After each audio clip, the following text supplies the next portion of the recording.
Hello comic fans, here's Earl Grey once more behind some elaborate wall made out of books. And I will want to go through all these books here.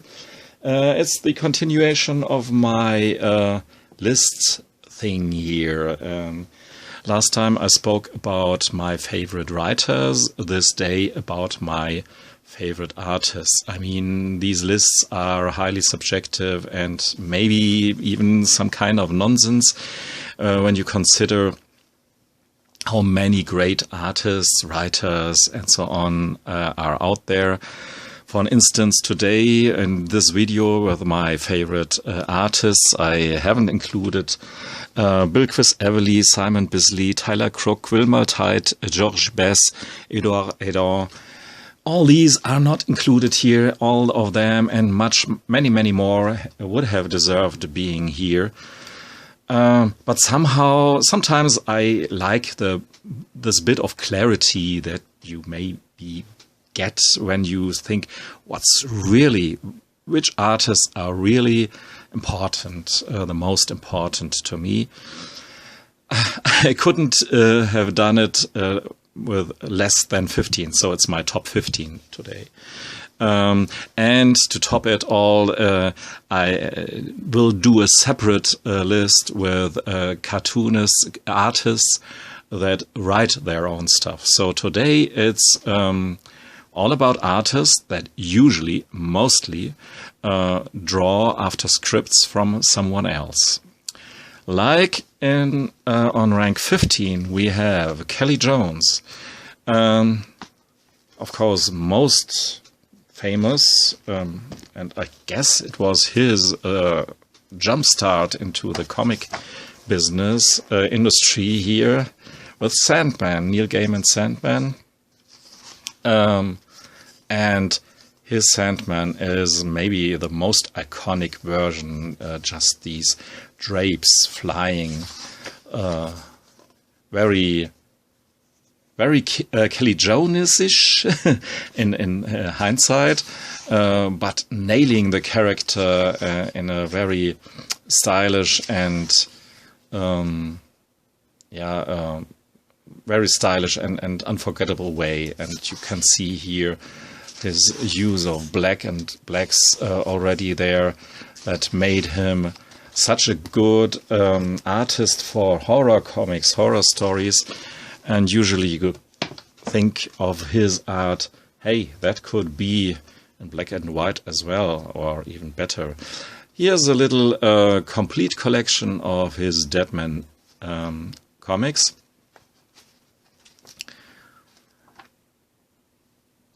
And one of this character called the Hammer. I mean, bulging muscles, exaggeration all over, exaggerated body parts, I wanted to say.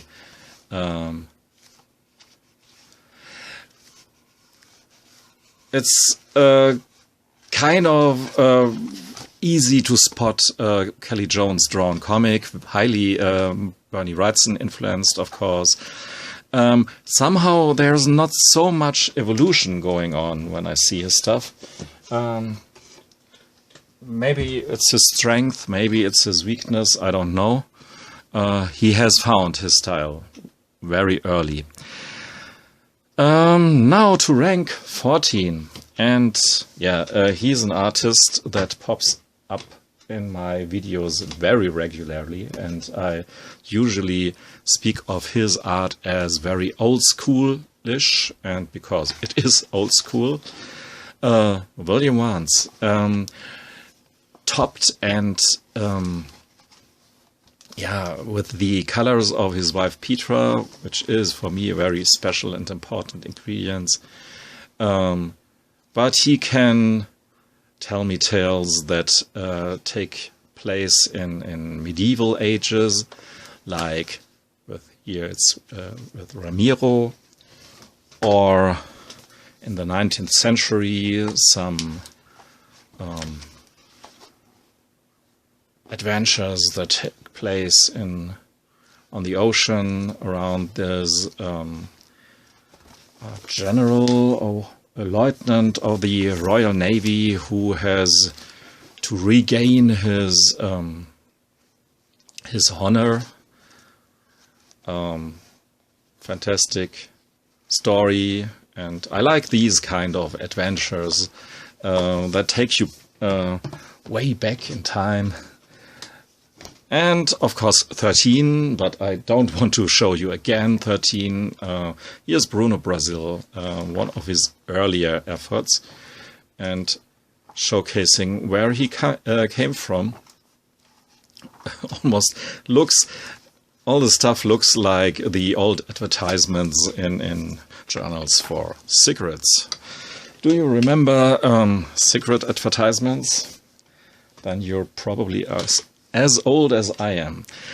And on rank 13, we have Jacques de Lustal. Yeah, wonderful artist. He paints all his stuff in watercolors. When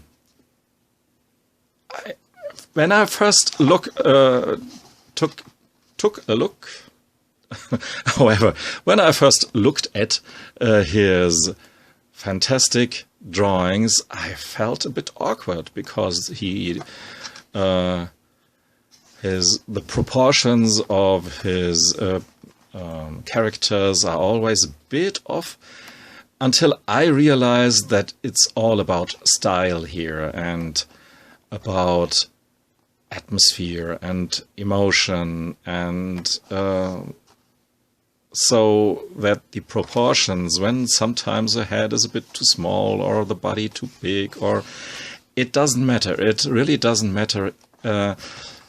It's a fantastic. Each book of Louis Stahl, and this is true for many of these books here, is just an art exhibition. And if you take this book here, The Brothers Adamov by Louis Stahl, written by Jérôme Charin, who wrote many books for François Bouc as well. You can take lots of these panels here and use them as artworks that can stand on their own, but of course it's a great storytelling as well going on here. But when I read a comic like this, I will pause my reading when I look at a scenery like this, just because it's so beautiful. The ladies around Henry Cox.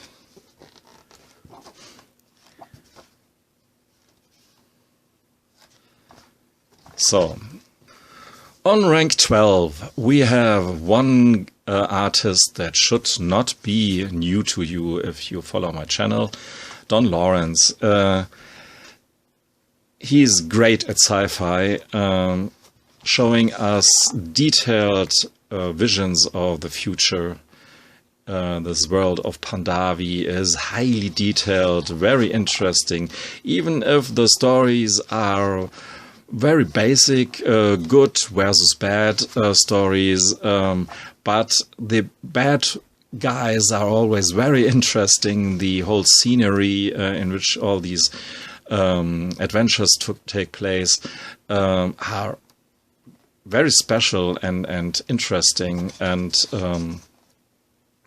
yeah, always a trip that is worth my time, no matter how often I read these stories, because maybe my brain is so bad that I forget so much stuff here. Same with Trigun, almost the same. Trigun is much more old-fashioned. It's not because it's basically the ancient Roman Empire put in a future setting on some planet, and yeah, and we have a hierarchic world in which you actually don't want to live. because it is so old-fashioned and yeah, but it is fun to read and I like it, like the Carl the Viking stories in black and white, which are even older than the Trigun stories and before Don Lawrence developed his unique coloring style. Now to rank 11, and yeah, I mentioned him before, François Buch, however, and I don't know if this is available in English or how the original title of this thing here is. It's a satire. It's a satire. The adventures of this little bourgeois and his family in the jungle that is the big city. It's one of these crazy, I want to say 70s, even though I'm not sure. Maybe it was published in the 80s. This book is actually from the 90s. However, it feels very 70s, 80s to me.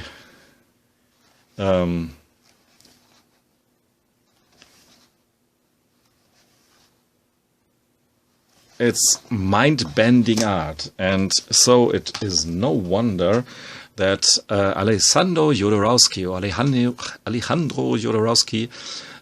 took pleasure in his art and wrote him Moonface, which is now available in English in a single volume. This is in Europe, or in Germany at least.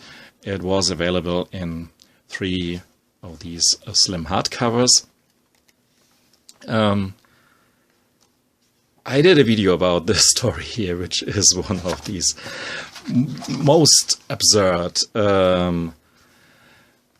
parodies on a religious society somewhere on an island / banana republic. And there's one thing about François Buch's characters that makes all his comics so unique. He doesn't embellish them.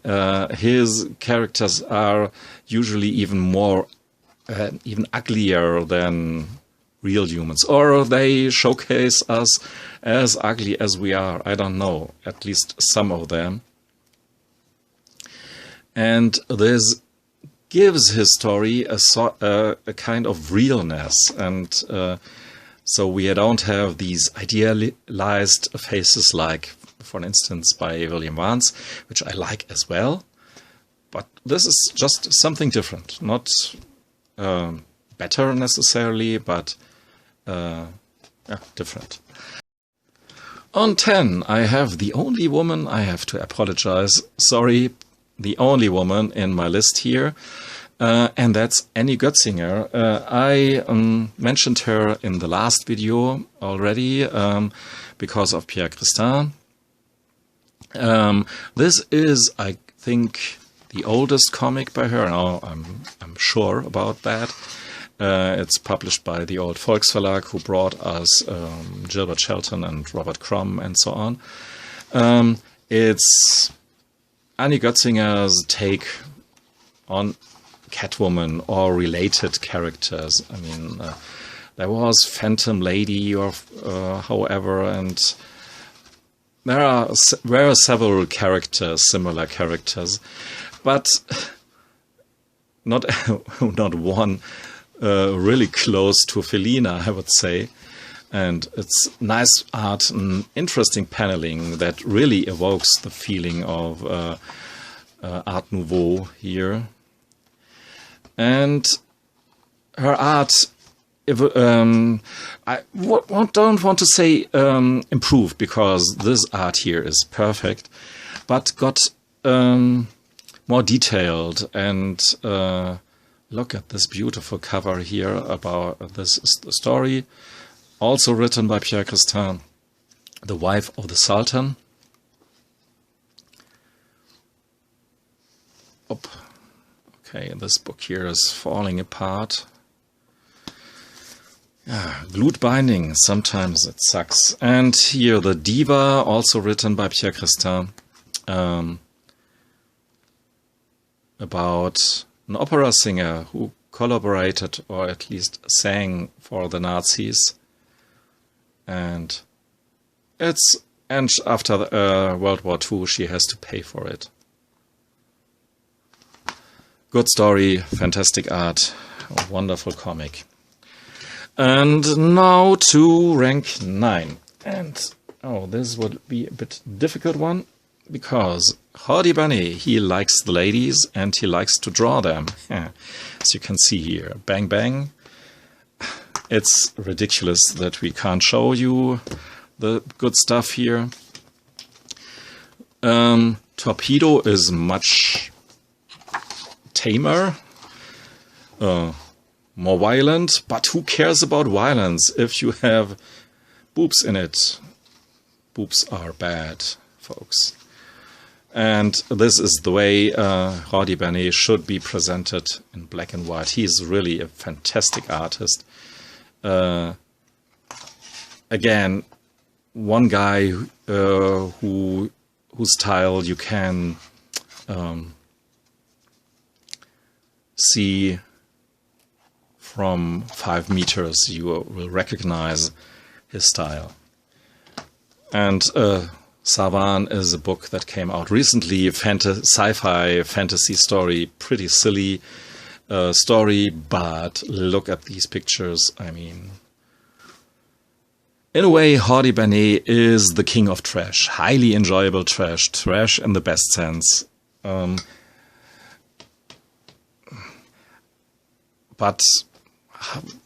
you can't always read deep stories with several meanings, and sometimes you just want to enjoy good stories with well-drawn characters. And I mean, Francois Coyton delivers both well-drawn characters and sceneries and stuff that makes you think about, strange worlds, parallel universes, or this parallel universe of the obscure cities that he crafted together with his friend. And, partner in crime, Benoit Peters. I mean, I have a whole series about their stuff. So, just as a reminder how fantastic Francois Coyton is, here you can see, have some glimpses. This is a bit random that all these 2 comics are in black and white. This is actually rather or more typical. This penciled color pencil coloring here. Look at this stuff here. I mean, that's just great. And now to rank 7, and due time after the slew of European artists to come back to one American artist, J.H. Williams III, and I picked this book here, Desolation Jones, because it's just wacky and fun, and maybe because I haven't included Warren Ellis in the last video and as one of my favorite writers, and now I felt a bit guilty about it.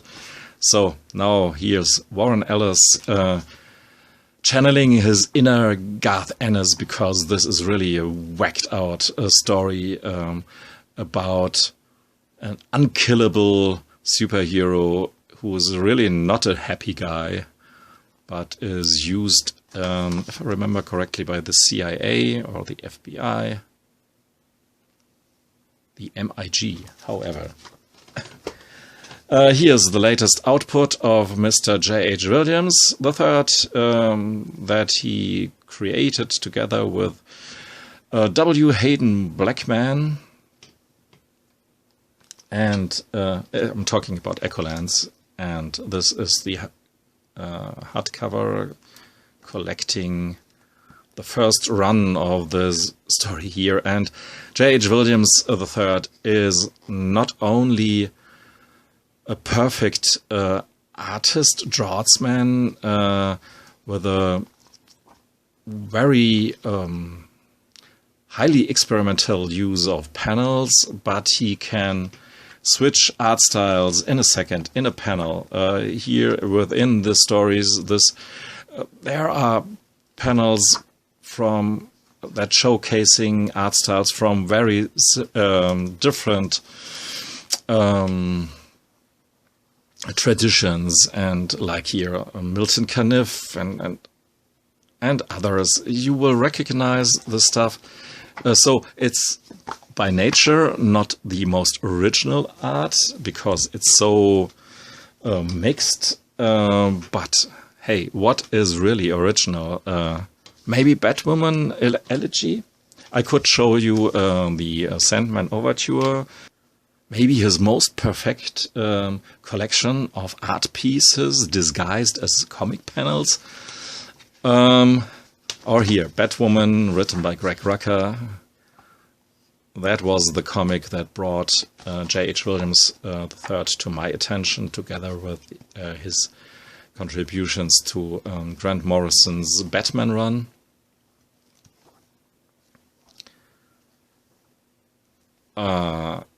Yeah, wonderful, wonderful stuff. And now to rank 6.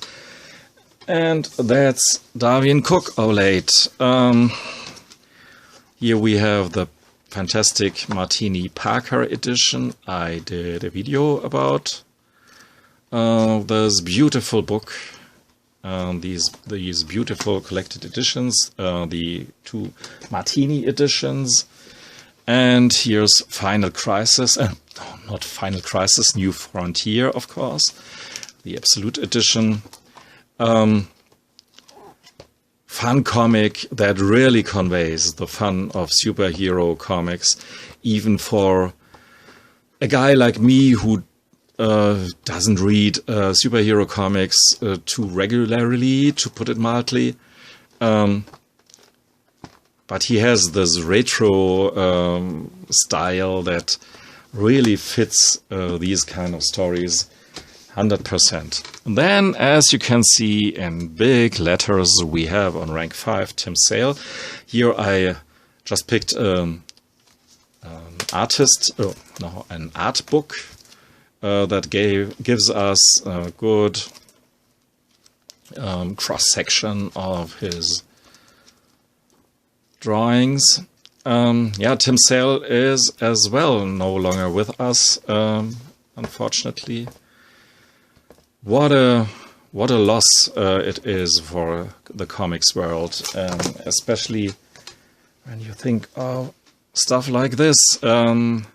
Daredevil Yellow, Spider-Man Blue, Hulk Grey, one of the few Marvel books that I own and that I cherish. It goes into the inner world of each of these characters in significant moments, more focusing on romantic aspects, on emotional stuff, and the idea to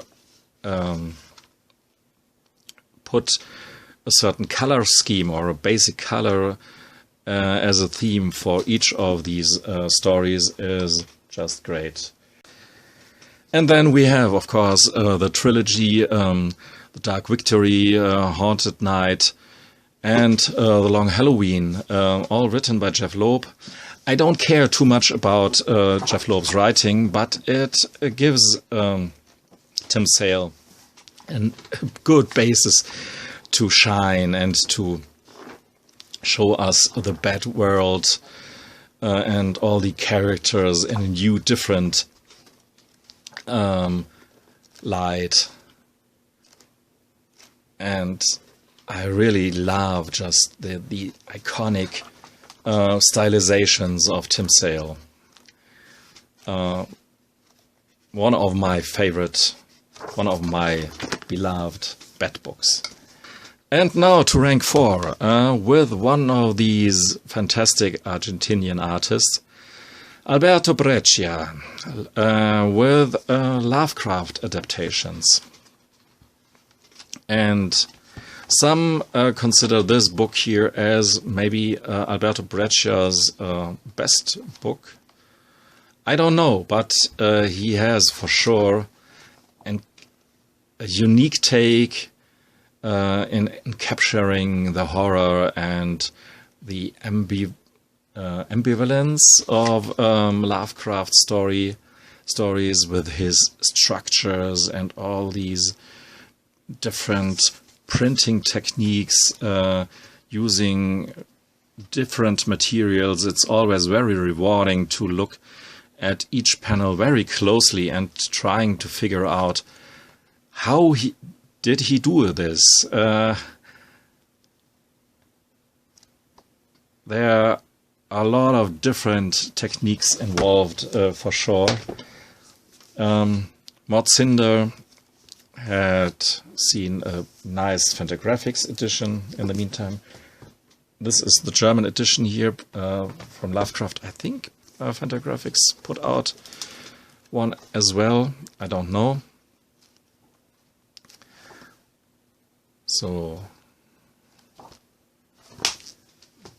and just my last random pick here with Breccia Goodness is Peramus. About some anti-hero forgetting about his past because you have to figure out what actually happens here. And today it's not about the story, but about the art. And I guess you just have to see some of these panels to see that really there's something special going on. And something special, that's Alberto Breccia. And something special, of course, is another guy that is not longer with us anymore, Bernie Wrightson. Just as a reminder that he was involved with the Swamp Thing. Here's my old German edition.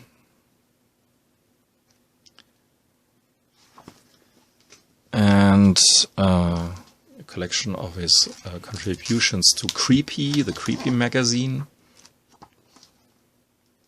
And yeah, one of these artists who actually has to be reproduced in black and white to really, that you can really appreciate his graphics.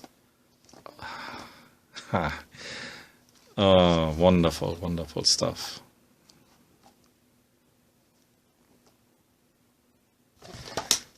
And here we have Frankenstein Alive, Alive, the complete collection.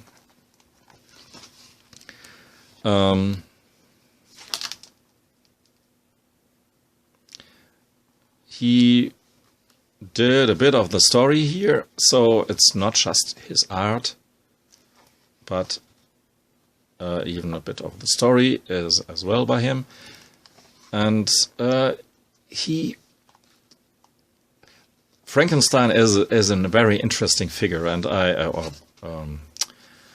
character, and I really want to make a video about the different approaches to portray Frankenstein and the near future.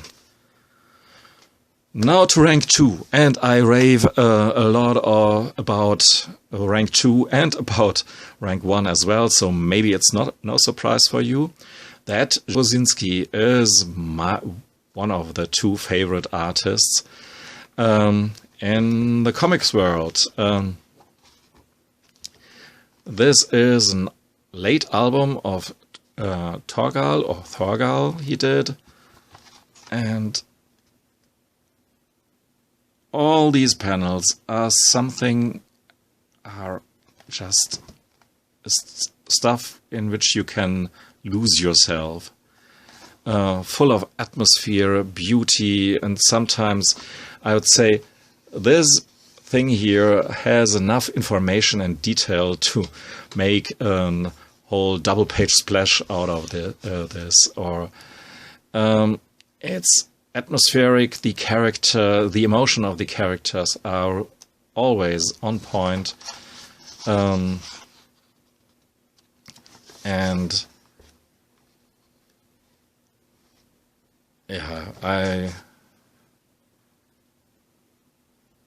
I really admire this art here. And when I said some minutes ago that some comics are just frigging art exhibitions, catalogs to me, then I really mean it.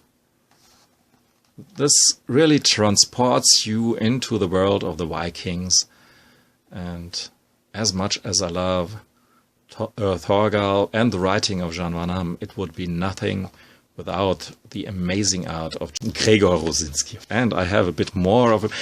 Because I'm such a Rosinski freak, I bought an art catalog here. Speaking of art catalogs, this is really just very tiny. It wasn't not so expensive, but still a bit too much for this little booklet here. But so you can get a little good overview about the stuff that he created. Amongst it, the Schninkel that I showcased in the last video. The third book by Gregor Rosinski is The Lost Land. However, the original title is, or I don't know even if, probably not an English translation, but should be. Like with so many European comics, it's just a shame that this stuff here is still not translated into English. I mean, this is such a crazily good fantasy, grim, fairy tale-ish saga set in, let's say, Viking times that will really transport you into these times. And it should be a surefire hit everywhere. Yeah, it's a crime that some stuff like this here is not more well known, even here in Germany and Europe. I think Rosinski should be much bigger star, even a bigger star. I think in Poland at least he is a star, but very underrated. As it is actually with this guy here. I can't stop praising José Muñoz. He's just great. I mean, think about Frank Miller in really, really good. I mean, I like Sin City, but this is the original here. The Alex Sinner stories, this is just the third part. There are thicker volumes before and spin-off stories. It's a really almost a universe, little universe, playing in New York here around this hard-boiled detective guy, Alex Sinner, who happens to meet time and time again in a bar, like in Sin City, and as there are many ideas that will look familiar to you, not only the look of these stories here, but the storylines as well. Frank Miller basically just had reduced the richness of this world here and the graphics to a minimum, and to maybe to get more impact, I don't know, but I think these stories are much, much more impactful than Sin City. And again, I really like Sin City, but this here, this is the real stuff. Everyone and his mama should, or her mama should know about Alex Sinner, José Muñoz, and perfect use of black and white, this expressive, fluid stuff here. I even bought once the French version because I could not get for life of me the spin-off called The Bar, Joe's Bar. In the meantime, I have this Joe's Bar in German, but I want to show you just the French edition here because I can. And the panel layout, in some panels you have the action going on in the back, and in the front there is totally different stuff going on.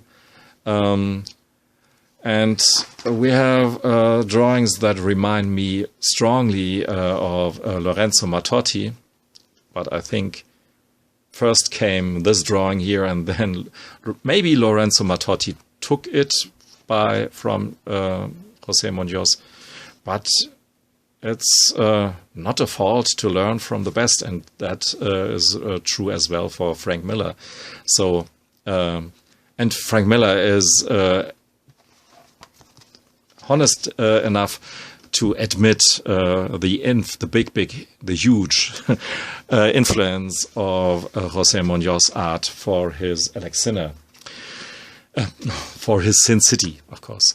So, and here one book that I have to show you again and again, and this is the little biography of Billie Holiday, showcasing some scenes of her life.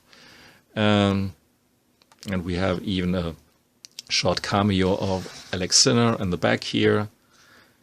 And great stuff and great artist. José Muñoz, yeah, he's still my favorite. And even if I said before that, and this is true for most of the pile here, the sequence is quite interchangeable, I doubt that I will change the first two ranks. Maybe sometimes it's Wozinski and José Muñoz that are my favorite artists, but they are just at the top, and then comes the rest. But, of course, that's just me, and everything is subjective here, so deal with it. And there will be a ton of even more artists in the next video, but then it will be about artists that write their own stuff, auteur artists, if you will. I actually was surprised how many artists popped up that write their own stuff. I wasn't really aware of that before creating the list for the next video. But that will be next time, my friends. And so, thanks for listening and watching. Goodbye.